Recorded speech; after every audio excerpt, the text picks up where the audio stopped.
नमस्कार, मी आरोग्य सल्लागार उर्मिला गोसावी। आज माझ्याकडे बबन कोकडे सर आलेले आहेत।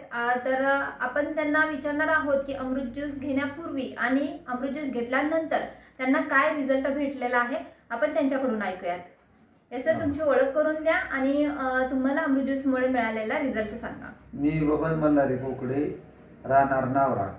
मला अमृत ज्यूस घेतल्यामुळं मला आहे ना शुगर होती आणि हे होतं काय BP होता।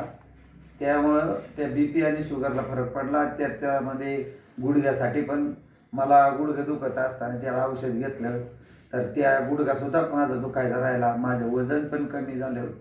माझ्या पायाला ज्या हे होतं चावी लागल्यासारखं होतं, खाज यायची, काय हे करायचं गचकरण होतं, तसं होतं, ते पूर्णपणे बंद झालं। हे औषध नित्यनेमाने लावल्यामुळं मला भरपूर फायदा झाला। तुम्हाला शुगर आणि बीपीचा त्रास कधीपासून होता? मला 4 वर्षापासून होता। बरं, गोळ्या चालू होत्या? गोळ्या चालू होत्या। बरं, आणि गुडघेदुखीचा त्रास कधीपासून होता? गुडघेदुखीचा 10 वर्ष झाले त्रास आहे। बरं, आणि डॉक्टरांनी काय सांगितलं होतं गुडघ्यांसाठी? गुडघ्यासाठी ऑपरेशन करायला सांगितलं होतं, रिप्लेसमेंट। त्यांची अपॉइंटमेंट पण घेतलेली मी, पण आता मी अपॉइंटमेंट कॅन्सल करणार। बरं, आणि वजन तुम्ही किती कमी केलंय? माझं वजन